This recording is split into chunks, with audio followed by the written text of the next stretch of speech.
Hello everyone, and welcome to the very first webinar recorded by Redgate team since we actually have set presence in Australia. How good is that? Well, it's really good indeed. And for those of you that don't know, Redgate has opened an office in Australia, more precisely in Brisbane, and this way we can get closer to our customers and help accelerate the rate in which the database DevOps practices are adopted and implemented. And in such a small amount of time, we've managed to meet all these fantastic people and businesses that are so ready, so mature, and as well so very keen into streamlining their database DevOps process, their develop and deployment processes, which is fantastic. And I've just realized one thing, Hamish, that it wasn't even like 1 minute, and I already used 2 buzzwords. I wonder if I should keep a tally on it. I'll probably try to minimize that. Apologies if I can't. So No for worries. today's agenda, we are going to be our conversation will be guided by the following topics. We'll first very briefly introduce ourselves in Redgate, talk a little bit about it, and then we're going to jump right into the understanding of compliant database DevOps and how that process looks like, or at least should look like. After that, Hamish will take us for a ride of a real life examples and benefits and challenges, I guess, as well, of implementing database DevOps and of not implementing database DevOps, I should say as well, followed by everyone's favorite part, the demo. Some standard webinar housekeeping rules before we start.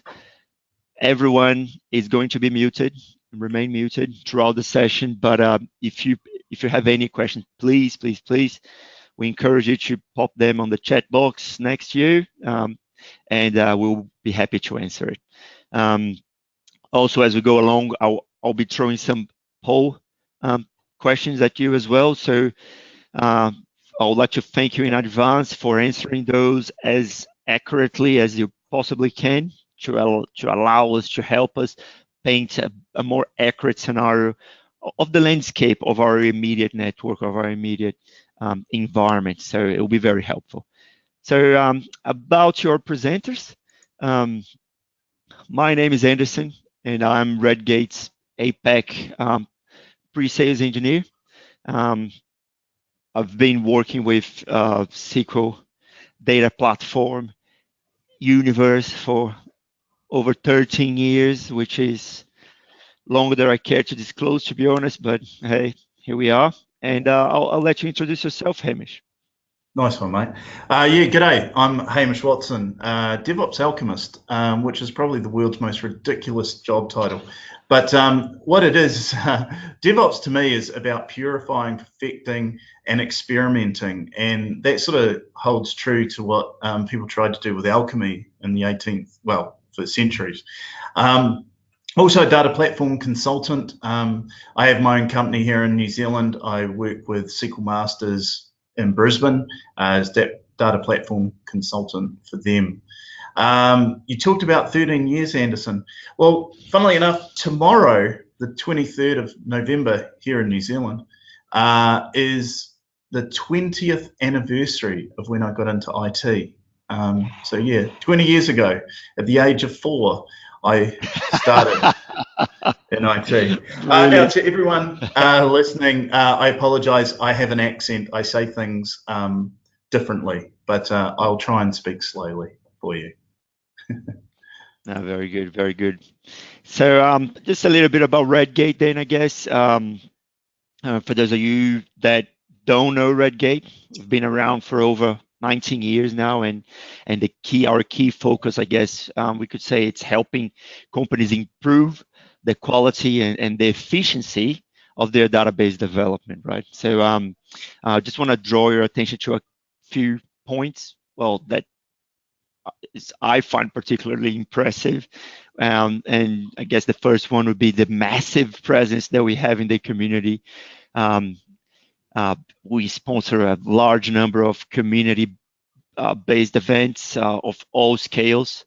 So small community-based user groups, like large-scale events, global-scale events. But not only that, we also host Q&A forums that you're probably very familiar with, such as SQL Server Central and Simple Talk. If you haven't been to our hub yet, our community hub, jump in there. It's red-gate.com/hub. It's infinity of very informative, very interesting knowledge there. So definitely encourage you heading there. We do a walk our talk. We have a massive.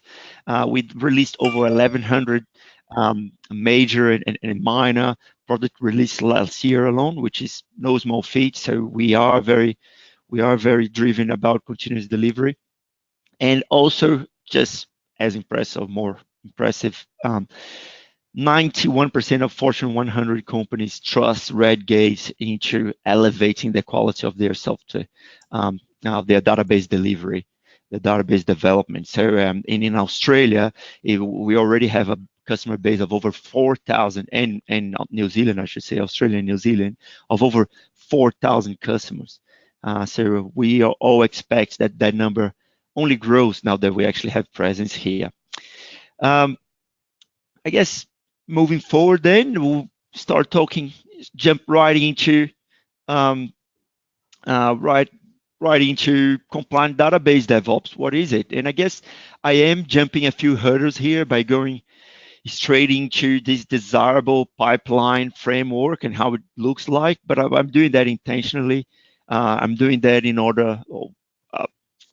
Hamish will guide us through. We'll go for a few steps back. So I guess the point of this is to orientate us towards a process that help us deliver not only the already known DevOps benefits as a safer, more consistent, reliable, and faster releases, but also it's processes that bring about answers and methods to address the responsibilities and governance and compliance that are embedded in that whole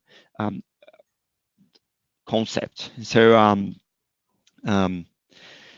and that part, actually, this whole governance and compliance is something that is greatly missed. And it's not unusual, actually, for us to go to organizations and notice that their care factor ends or lowers significantly once the data reaches production, which is far from ideal, right? Like so how can we achieve this level of control and compliance? So, well, I don't know. Just kidding, I do know. So well, first we start by continuously monitoring your production environment, right? But that in itself, it at least shouldn't be a novelty. So you should already be doing that to at least a substantial extent. So, but more importantly than that, or at least just as importantly, we need to achieve that by closely and precisely tracking the impacts that each individual release has on production. So that's how we remain as the captain of the ship, I should say, and in full control of our environment, in opposed to having to have adopting a more reactive mode and keep being awake in the middle of your heart, like a deep sleep, by angry bosses or angry customers or whoever happen to call you. But and nevertheless, they will be angry, so it doesn't really matter who calls you. And we have studies that back up the fact that, such as the State of DevOps reports that's produced annually, and it's a very reliable study that indicates and makes evidence that companies that are more mature in their DevOps processes, they are doing more tests, they're testing more, they're validating their developments in lower environments. So those companies are greatly reducing the amount of production or the bugs or mishaps, let's call it. So with that in mind, you might I'm only bringing it up because I hear people talking about it. Like, if I'm releasing faster and more frequently with less manual intervention, that makes me more error prone. Nah, it doesn't actually. You're reducing the amount of production bugs and errors because you're shifting left. You're making those mistakes and capturing those mistakes where they can happen, which is in development. So talking quickly about those lower environments, and this topic actually deserves a webinar of its own, I would say. And we're all very aware of it, actually, with the number of rules, policy, governing bodies around data compliance. It's actually growing by the day, right? Like, it's growing, and so is the alarming number of breaches, data breaches, that keep coming to light daily. It's crazy, actually. So I'll share later with you a link from the Office of Australia Information Commissioner on their notifiable data breach scheme. They release quarterly, so it's a great read. It's a great read if you're interested in that. And they say that 43% of data breaches are related to human error or system faults. So this idea that breaches are almost exclusively due to hacks or targeted attacks is definitely not accurate, at least not accurate anymore. So, and that awareness put us in check. It should make us rethink of how we are managing and provisioning those lower environments, right? So how do you provision your development databases? And more importantly, I would say, it's how do you do that whilst remaining compliant? So and we have this beautiful tool, like this beautiful solution. I say that it's beautiful, actually. It's incredible. It's efficient. It's enabling. It's transformative, and yet, like, just as impressively simple. A solution that I'll just scratch the surface here. And if you want to know more about it, please reach out to me. I'm more than happy to discuss it in depth. So it is a solution called SQL Provision, right? So what it does is it will grab a copy of your ever-growing in size production database, which is full of confidential and sensitive and confidential and critical data, and we'll grab a copy of that. We'll create an image. We'll mask that image, which will anonymize. Will make it usable and safe to be used, and produce as many as you need, minuscule, fully operational copies of it, and distribute it in your environment. So just to quickly highlight, you're saving on storage requirements. You're saving on the time that it takes to provision those environments. Like, we're talking terabytes of data now, and it takes hours to do so. And not only that, it's the complex, convoluted, and somehow inefficient scrambling or masking mechanism that is sometimes developed in-house, and I've been there, and I know that it's not as efficient as it could be. So you're saving time there, but you're also gaining, and that's probably the most impressive thing, is you gaining substantial efficiency in your team. Like, you're allowing for, because you're so sure that that copy, those clones are safe to be deployed, so you can afford to allow your developers to self-provision themselves, and you don't have to rely on shared environments where everyone's kind of stepping into everyone else's code. You can provision multiple dedicated environments where everyone has its own sandbox to work on. So I kind of diverted there. So I just love this solution. It's been mind-blowing, and seeing our customers benefiting so much. It's fantastic. So this is actually how we can tie it all together in this nice diagram, and this is how we can tie it all together in this fantastic unified circle of efficient, controlled, and compliant database DevOps.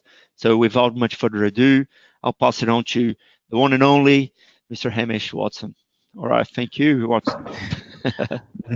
Nice one, Anderson, and that was an awesome description of the full sort of DevOps lifecycle there. Nice. Alrighty, g'day. I'm going to talk about DevOps for databases from the wild. and that's not a joke about my beard, as you will have seen in the picture before. I have a beard now, but don't be scared. I want to know, has your day at work ever felt like this? You know, you go to work, for us DBAs, we go to work and suddenly we're dealing with the grenade of code that developers have written, or developers have to deal with the grumpy DBA who just perpetually says no and is a gatekeeper. And the thing is, dev want to release awesome new features to the masses and see them take off in a big way. Whereas DBA or ops type people, they want to make sure everything's stable and those features don't break things. And there's this real power struggle, and some may say it's almost like the infighting that goes on in Survivor, where everyone is acting out against each other. DBAs are trying to put the brakes on as many releases as possible. And dev, you know, devs, they're innovative or sneaky. They're trying to find ways of circumnavigating the gates that the gatekeeper of the DBA puts up. And so what DevOps tries to do is, you know, reduce this power struggle, and in fact, bring these two camps of people together. And it actually gets worse. So that what I've just described is true of application developers and operations type people. But it even gets worse when we talk about database development cycles, because typically they're manual. You know, developers or even DBAs are creating scripts. They'll then hand it off to the person who's to do the release. And sometimes that gets handed off at 4:30 in the afternoon for a 3 a.m. release.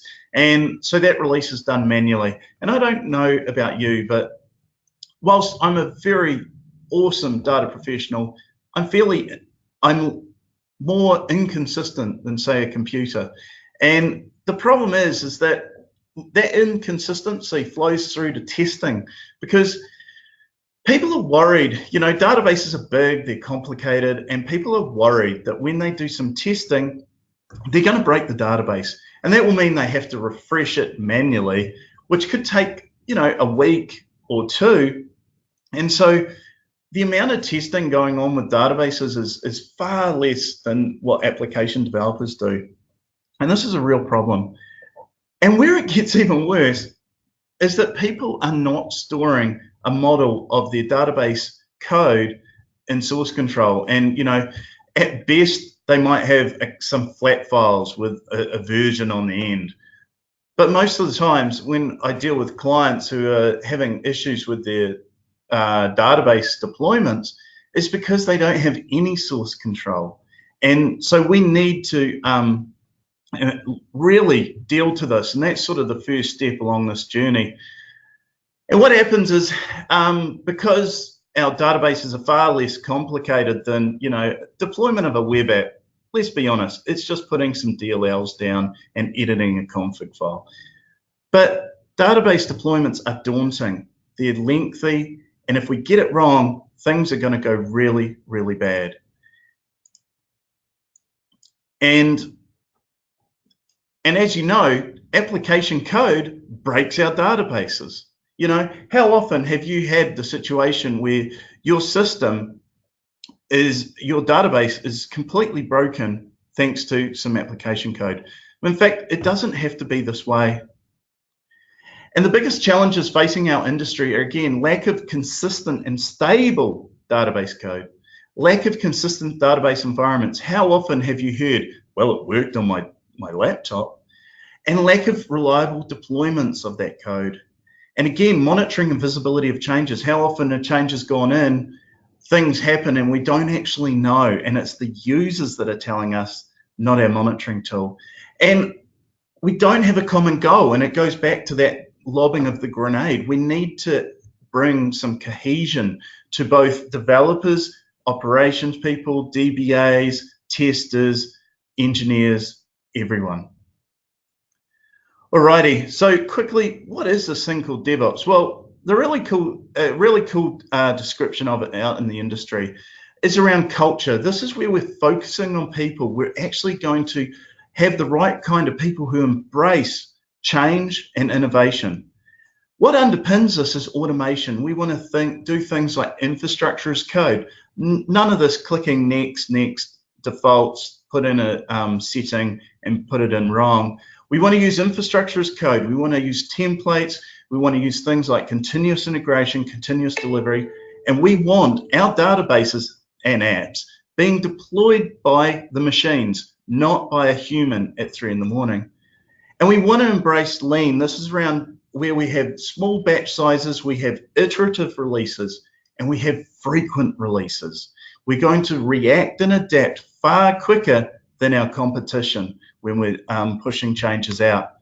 And measurement, we need to measure everything. We want to show the improvement, and more importantly, we want to know about the things that go wrong before the users. And we want to find out far earlier, like in our lower environments, rather than just finding out in prod. And sharing, this is a cornerstone of what DevOps is around, because it's all around open information, around collaboration and communication. And the really cool thing about this is down the left-hand side there, it spells CALMS. So the acronym of CALMS allows us to embrace some of what DevOps is about. But here's the deal, it's 2018, and DevOps has been officially around for 9 odd years, but in fact, only the name is new. DevOps has been around, you know, you could look at DevOps and just call it common sense. So I'm not sure how long common sense has been around, but it's been around a fair while. In terms of industrial type situations, you know, you can actually look back in the 18th century with some of the things going on in the agricultural sector and say DevOps was born then. Anyway, the really cool thing is some people that know stuff have come up with a definition, and Donovan Brown from Microsoft came up with this fantastic and succinct description of what DevOps is about. And it is the union of people, process, and products to enable continuous delivery of value to our end users. Funnily enough, around 2012, I'd been doing stuff for a couple of years, and I realized that it was called DevOps. But in fact, I found that the first rule of DevOps was, in fact, never say the word DevOps. Because when I was working with developers and operations people and DBAs, they'd spend hours arguing on what this newfangled DevOps thing was. So in fact, I never used the word DevOps. So that was in 2012. In 2016, I kind of evolved it, and how I described it to both technical people and management was around, hey, let's use our tools, create a process that allows us to automate the reliable deployment of business value to our clients. I used to say software. People don't actually buy software. When you make that table change, it's not around delivering software, it's delivering value to the end user, and that end user is clients. Clients pay us. And so if we can do that better, clients will like us more and they'll want to do more with us.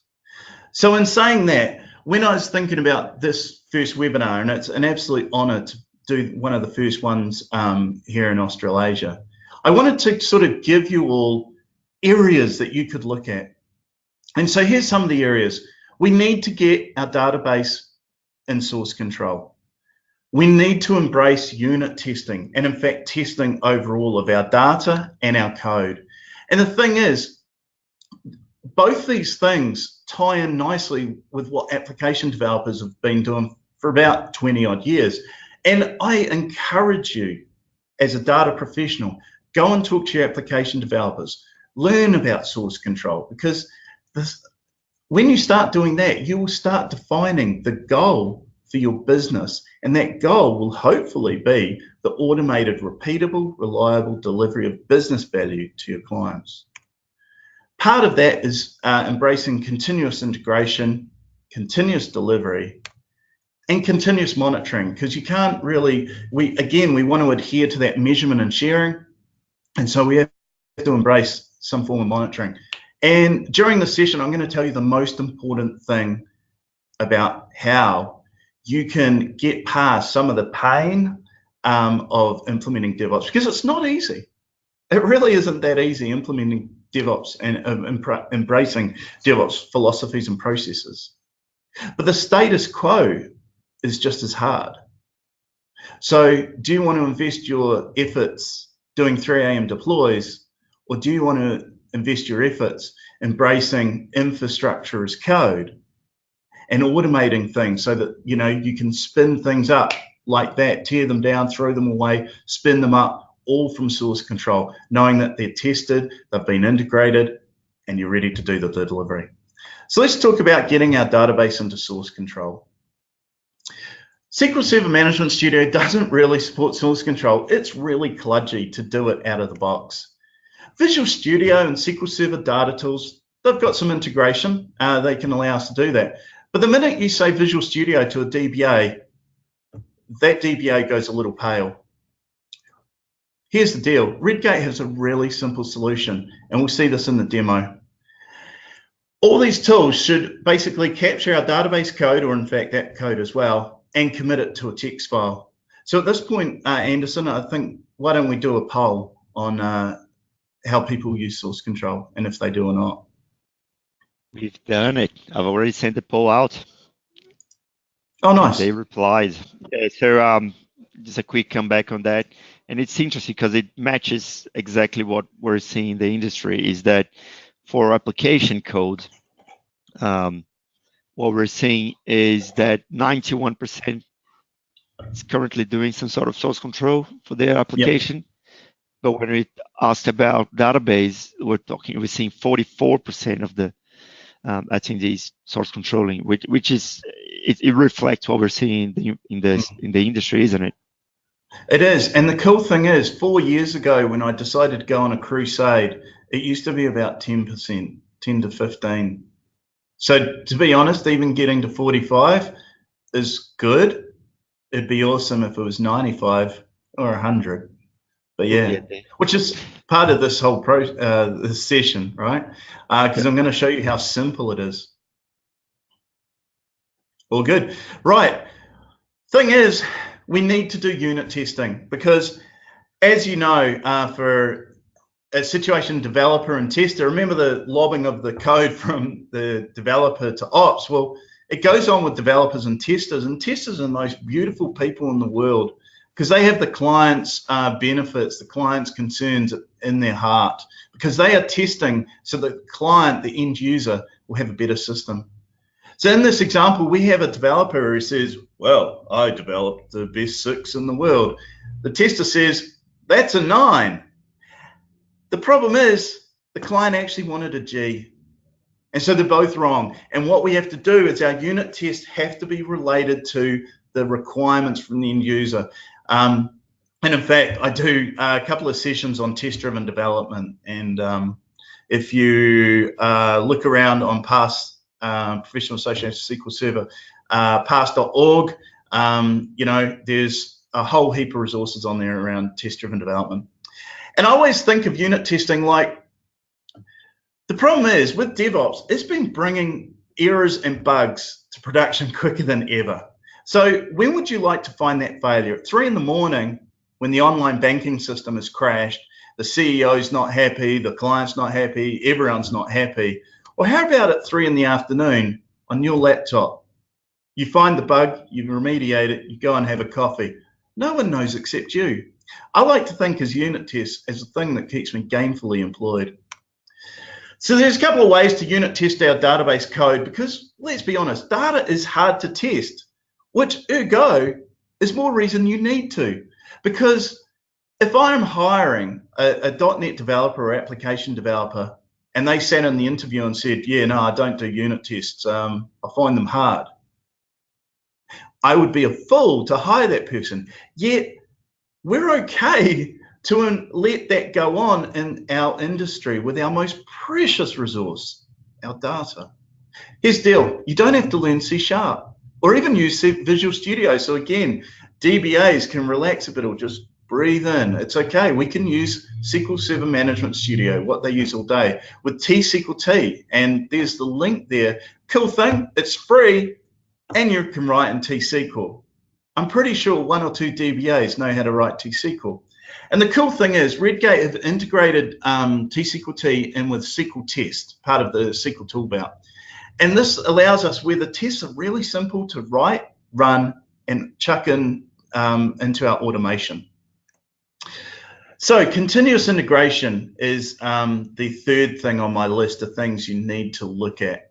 And there's a really cool definition from ThoughtWorks that I'll let you read right now. I like to think of continuous integration as the bridge between devs, DBAs, ops people, and testers. Basically, we are collaborating around building a verified, standardized package of brilliance or change. And the thing is, as you can see here, by integrating code several times a day, we can verify it via an automated build. We find problems early, and we can, more importantly, fix them early, i.e. on my laptop, on a build system, but not in prod. Anderson, how did the poll go for who uses continuous integration? Just throw it out there. So Okay. let's see how it goes. Leave that up for about a minute or so. Yep.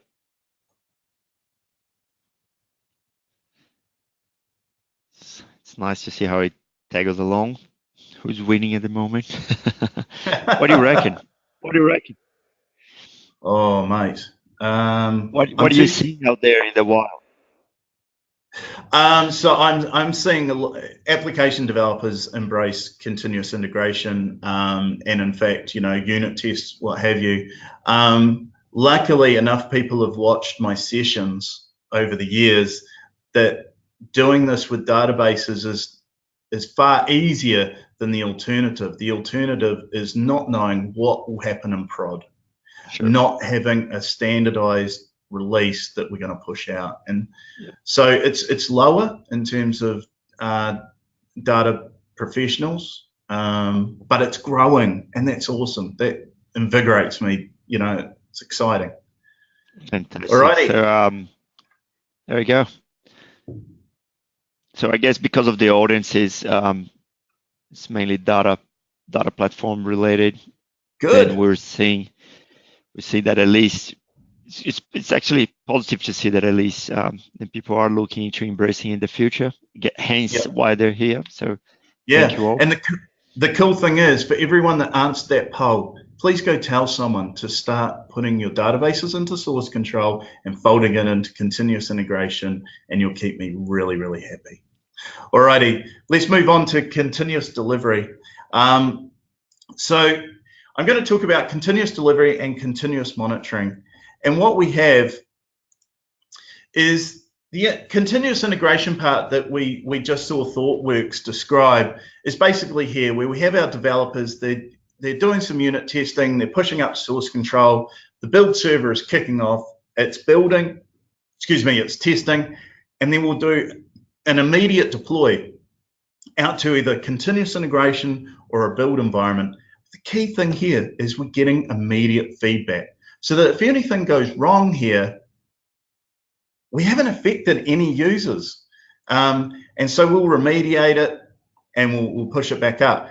And then if it passes our build process, we're then going to start push it out to systems, i.e. integration testing, functional testing, and we might even let humans near it and user acceptance testing. The whole way through here, we are getting feedback from our changes. Thing is, all these environments are at one point consistent. They're what we call prod-like. The structure, the schema, the setup of them is the same as what we have in production. Here's the thing: if something goes wrong in UAT, we'll throw it away, we'll remediate it here, we'll make our changes, and we'll start pushing them out again. All these environments should be built from source control, and that's why I said throw it away. Because too often in industry, I hear that people have to wait weeks while UAT is spun up, and spun up wrongly. It's installed wrong, it doesn't have the right configuration. Everything associated with the UAT functional integration build environments is built from source control. What it means is that our database and application are tested in an environment as close to production environment that we will be delivering to. It enables DBAs to see early in the cycle how the database will behave, supporting the applications and database changes. And it allows us to have finely tuned database and application aware environments. And again, this is repeatable, reliable, deployments. And if it deploys okay to UAT, we'll then go through to pre-prod. And hopefully our pre-prod is being cloned from production. And as Anderson said before, you know, SQL provision, data masking tools that Redgate have is absolutely brilliant for doing this. You know, too often I see where anonymized or sanitized scripts take days to run, to write, to maintain. Yeah. So the whole way through here, we're doing continuous monitoring. So we are able to scrutinize the performance of the system the whole way through, and we can validate the quality of what we're pushing through. Here's some numbers. Typically, I work with clients where it takes over 4 hours to do deployments of databases. And I have to be honest, in 2010, I was in this situation. But in fact, because we had timing and communication issues, because everything was being done manually, continuous integration was not in place. And so we were deploying really badly, inconsistent deploys. By implementing continuous integration and starting to do more testing, we got our deploys down to about 20 minutes, but they were still manual deploys. Even though we were producing standardized packages, yeah, getting a human to edit config files and write XML stuff, I am really bad at XML editing. So yeah, it was still around 20 minutes while I grabbed a zip file, extracted it out, you know, ran scripts, whatever. But by scripting things, we got around sort of 5 minutes. We're doing continuous integration. They were semi-automated deploys because someone had to still run a script. But more importantly, someone had to maintain a script. It was me. So yeah, we're almost there.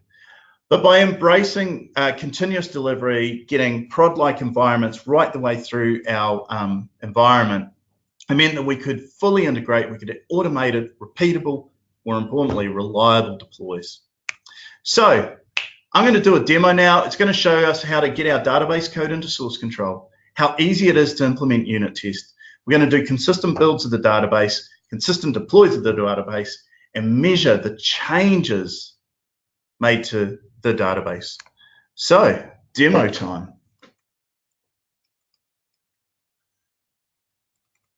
Right. So what I have here is a VM that I'm going to use for the demo. This is a picture taken from outside my back door here in New Zealand. And what's happened there? There we go, sorry. Okay, so what we have is, for years, application developers, and I know I'm showing you Visual Studio, but don't worry, there's a reason for this. Application developers have their app code.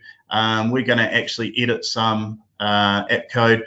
More importantly, they have some unit tests that they've been used to running and what have you.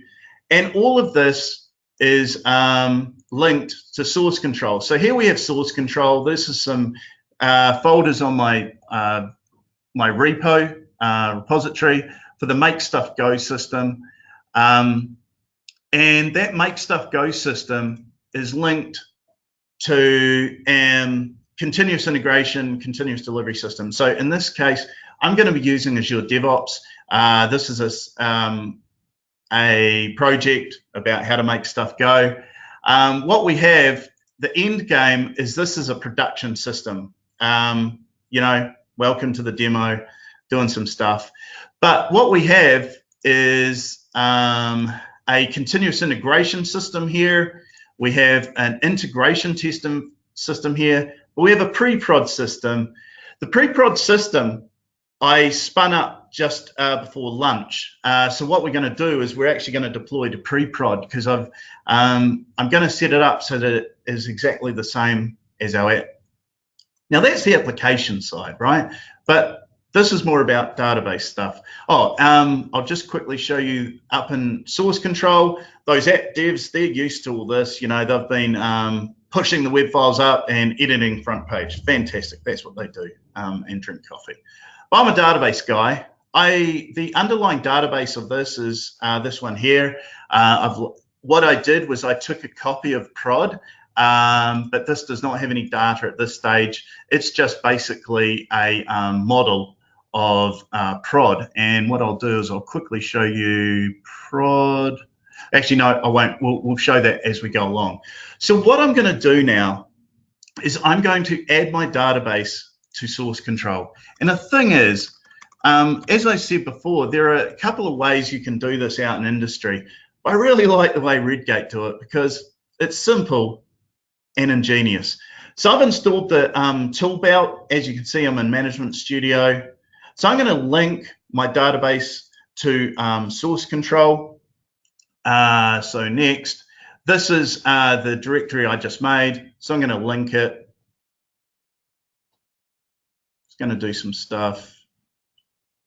Boom, it's done. What does that look like locally? Our database model is here, but what I need to do is actually push some of the changes to it.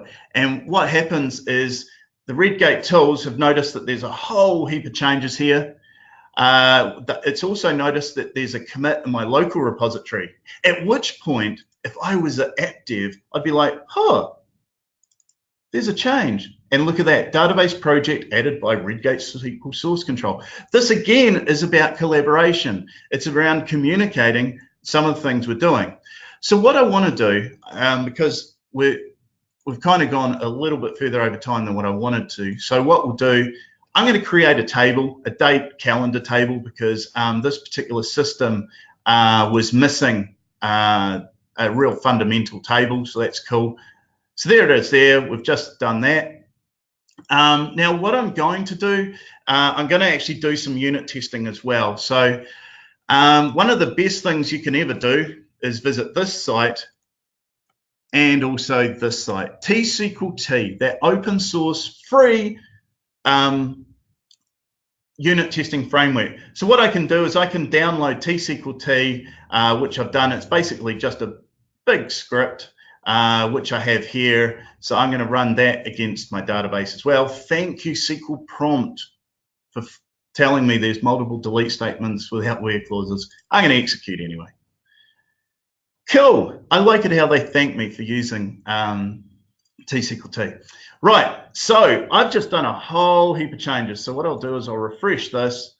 There's a whole heap of changes here. And there's a whole heap of stuff here for the T-SQL-T. One of the cool things I love about T-SQL-T is that it encapsulates everything into its own schema. So what I'm going to do, I did some stuff, added database to source control and T-SQL-T, added. Cool. Right, I'm going to commit that locally.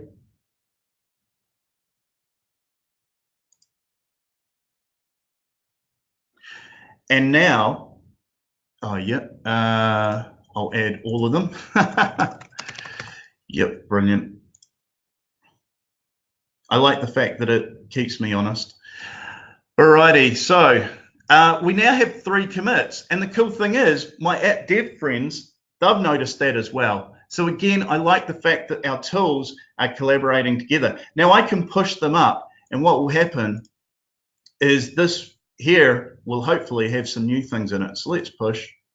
It gives me a warning that, you know, I'm going to push things outside everything. Actually, no, what I'm going to do, sorry, I have to put my app dev hat on, and I'm going to do some changes. So it said, welcome to the demo. And what I'm going to do is say, thank you, Redgate, for letting me make stuff. Oh, go. And let's put build 12. Yeah, just kills. Right, I'm going to save that. So that's me being an app dev doing stuff. And I will now put in a message so that source control, you know, when other people are looking at this, they know what I did. I edited things. Please don't ever do that. So now let's commit all. And you'll see here we have our 4 changes. The database one's here and the web one there. So let's sync that up. So what we're doing now is pushing that up to source control. So let's go to our continuous integration environment. Well, more importantly, let's refresh this. Boom, database model. Oh yeah, sorry, I spelled of wrong. This is why I have unit tests, by the way. You know, we have all of our tables, everything. We have our stored procedures, everything. And what's happening right now is we're having a build that's happening. So this is our continuous integration, because we've integrated our code. And what I'll do is I'll just quickly show you our build steps. So this again is around collaboration. You know, the app devs, they love this stuff, building Visual Studio builds. I'm a data professional. I like the Redgate tools to build my solution.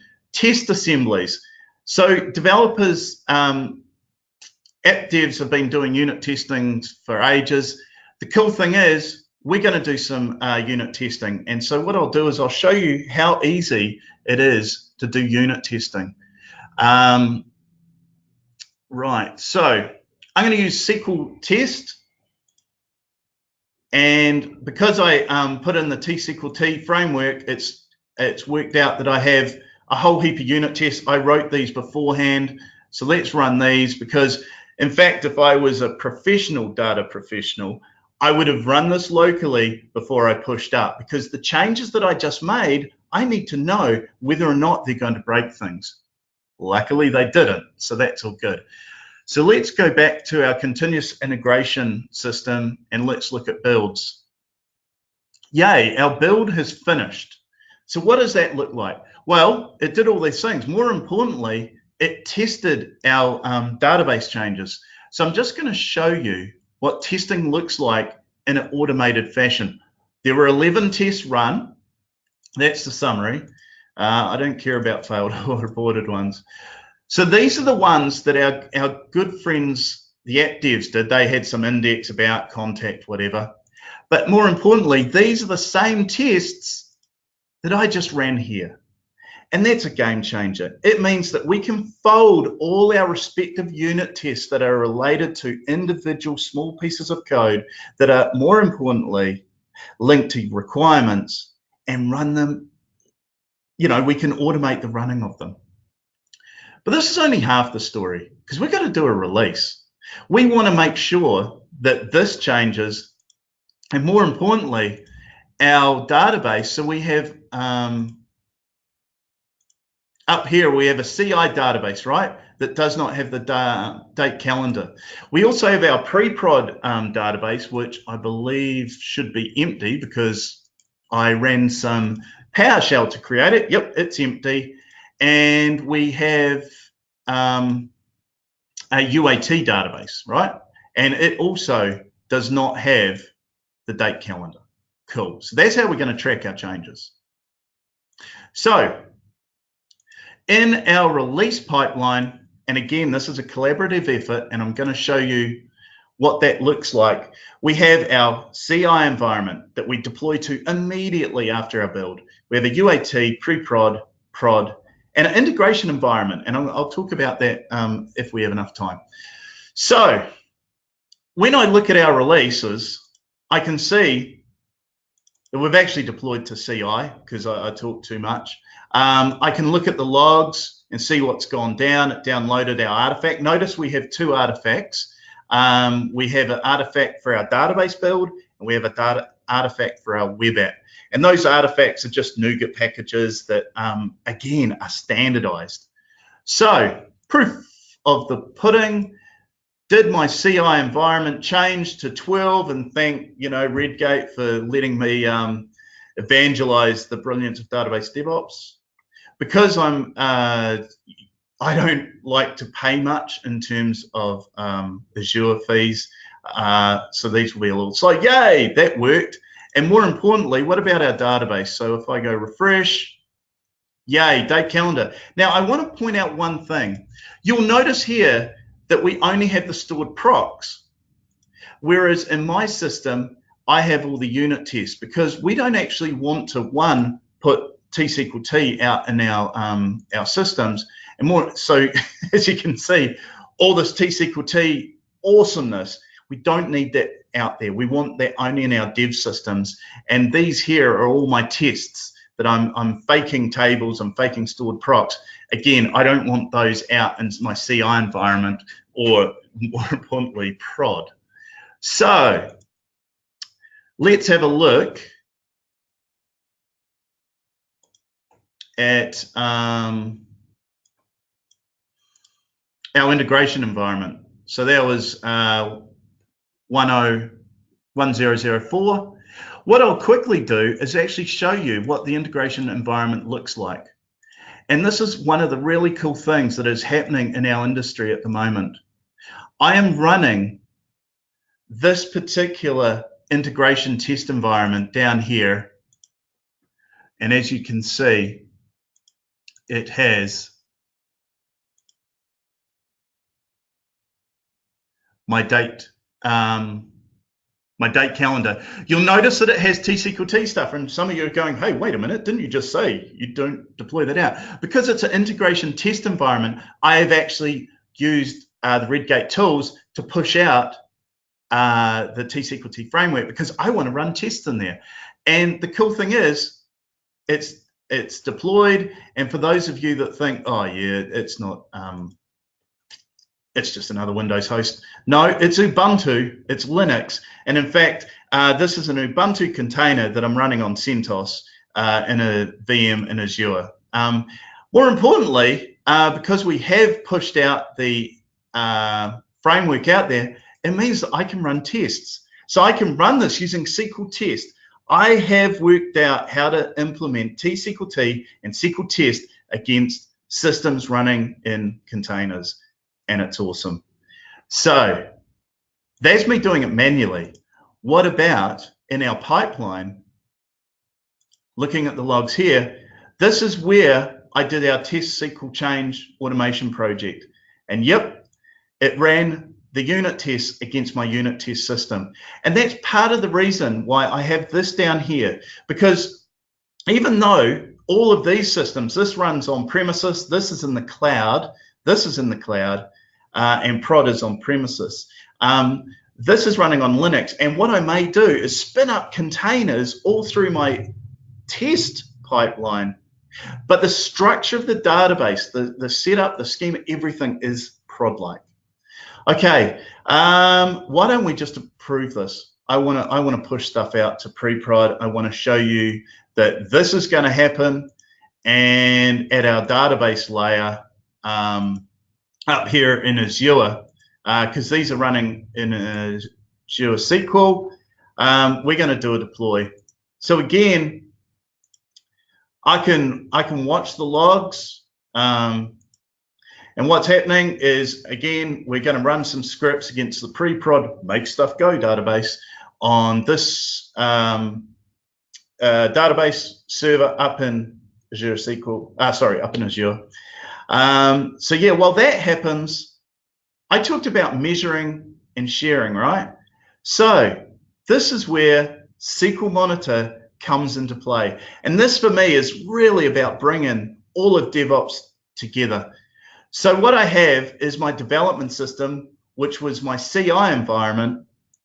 Oh, let's go the last 3 hours. Look at that. That was, if I look at the clock, yeah, about 6 minutes ago. That's how long I've been talking. The really cool thing is I can now see when database changes are made. I can also monitor my systems and look at all the things going on within my SQL Server. I can look at all the metrics of network utilization, CPU utilization, wait stats, everything. I can also look at what processes are happening, the error log, and the profile of my databases. But wait, there's more. I can also do the same up in Azure. So I can monitor Azure SQL databases. The eagle-eyed among you will notice that there's not an icon here. This is because this is a preview. It's still in beta.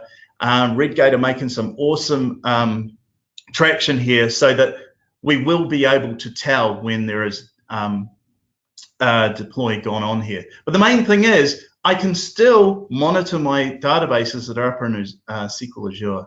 All right, how's that deploy gone? There are 2 warnings. These warnings here are related to the fact that we can't, this is based in Azure SQL, so we can't use XP log event. But all I'm going to do now is just refresh this, and boom, refresh this. Do we have stored procs? Yes. And last but not least, we'll just quickly refresh this. Wait for this to come up. And what I'll do now is, just while that's happening, let's look at our pipeline, because as you'll see, our prod system is deploying immediately, to which people would say, but wait, we didn't approve it. Look, you can approve it, but I have set this up such that pre-prod and prod will be identical. So I have the confidence to deploy to prod, and as you can see, it succeeded. So if I hit up my prod website, oh look, my pre-prod one has worked. So pre-prod has gone from just an empty app service up in Azure to running this. My prod system, that's on premises, and boom, it works as well. And more importantly, when I use SQL Monitor, and we'll go the last hour, boom. Now, what if I click on this? The most awesome thing is it takes me to my continuous delivery pipeline, the release pipeline. This again is measurement and sharing. It's bringing information to the masses. It's allowing all of us to work together. App dev, data professionals, DBAs, ops, testers, you name it. Alrighty. So that in a nutshell is how we can get around some of the pains of what's in our industry. You know, inconsistent deploys. This deployed over 4 different platforms. Oh, actually, one thing I will show you that I really like about SQL Monitor, I'm really loving what Redgate are doing here. Estate. If you haven't looked at the estate part of SQL Monitor, look at it. Please download a trial copy. You'll notice here that it's told me that one of my SQL servers doesn't have CU12. That's a big no-no in DevOps, right? We need consistent environments. So after this demo, I'm going to save my job and upgrade this. They're doing some great work around backups and SQL agent jobs. And again, I've worked with clients where we had an availability group. One server had 12 SQL Server agent jobs. One had 10 because the DBA had written 2 jobs and put it on the primary or principal and forgotten to put them on the secondary. SQL Monitor told us. We both have kept our job because of it, because we found out immediately. Yeah, I'm really loving some of the disusage stuff. Again, this is a single pane view of what is going on in my SQL Server system. So I hope, you know, this sort of rushed demo has showed you some of the awesome stuff you can do, embracing some of the tools that Redgate produce rather. The reason why I am doing this webinar is because I like the simplicity and the ingenious of what they do. They make my job easier. I'm not up at 3 in the morning. I'm sleeping. The machines are doing the deploy, and they're doing it far, far better than I ever could. Alrighty. So, Hamish, if we could hear and see the audience, I'm sure we would see a standard ovation. That was brilliant, brilliant, brilliant. All good, well mate. Done, Hamish. Really yeah, good. I'm famous for sabotaging my own demos, and those who know me It know didn't that I happen. did that because I want a real-world demo, and I forgot to do something, maybe on purpose. Look, these are the biggest challenges, as I said. We have done all of these as part of the demo. We're doing consistent deploys. We're doing, our database environments are consistent. We're building them from source control. We have monitoring, we have visibility of changes, and our common goal is automated, repeatable, reliable deployment of value. Right. The eagle-eyed amongst you would have said, hey, wait a sec, Hamish, you had 6 things before. And as a New Zealander, it's hard to say the number between 5 and 7 without an Australian hassling me. Yeah. Yes, the most important thing at DevOps is people. Here we have a person that I worked with in Team City and Docker to produce database brilliance. This bloke and I, we use TFS and Redgate tools. This guy, he showed me how to unit test data, and I'm forever grateful for it. This bloke I worked with on Octopus Deploy and, believe it or not, Entity Framework. And last but not least, this guy I worked with him on Ansible, desired state configuration to spin up infrastructure, i.e. Active Directory, users, database, web nodes, app services, all from source control. We used Redgate Data Generator to just seed our systems, and just like Survivor, we collaborated towards a common goal. We voted off manual, disjointed, problematic deployments. There are 4 pillars of DevOps. The tools are great, the process fails because the people don't get the culture. We're technical people, we love tools, but work together, work towards that process, because the right-minded people will embrace the culture. The biggest thing hurting DevOps today is not the tools. It's not learning Ansible. It's not learning Kubernetes or Rancher or whatever. It's us. And the cool thing is, because you have all stayed on this webinar, you're ahead of the pack. Alrighty. Anderson, do you want to talk just quickly on the yeah, absolutely. The Thanks. Very briefly, on the 27th, which is next week, we're going to have our Australia launch event. So if you want to participate, if you are in Brisbane or if you will be in Brisbane at that time, heading to Eventbrite, on the search box where it's highlighted in yellow, just type Redgate, and the Redgate Lunch and Learn event will pop up. It will ask you for an access code, which is my first name and the first initial of my last name, highlighted in green. So Anderson R. Punch that in there, and I'll be very pleased to welcome you in person. Cool. I'll share the link as well. So if you want to jump in straight to the link. Nice. And look, I'm community focused. I work in industry, but the more that we can do for the community and bring in people together to learn stuff. There's a great event coming up in Australasia, Dfinity Conference. Go check it out, dfinity.co.nz. And for those of you in New Zealand, or hey, Aussies, come over. We'll welcome you. And anyone else in the world, come along to SQL Saturday, Wellington in February. There's a couple of pre-cons there. Yeah, it's going to be an awesome event. And last but not least, please fill out the 2019 State of Database DevOps survey. The cool thing is you can win a $250 Amazon gift card. So take part now. It's an awesome thing to do. It doesn't take very long. I do it because I want Redgate to have the information I'm seeing in industry, and more importantly, we want to know what you're doing so that, you know, Redgate can make their tools better. And as a consultant out in there, I can see, you know, what are the pain points that we can help with people. Brilliant, brilliant indeed. Thank you so much, Hamish. And I guess that's up to us. There is one question that popped up real quick. So that is, let me just bring that about. What is the most painful thing about database DevOps in your eyes? Yeah, cool.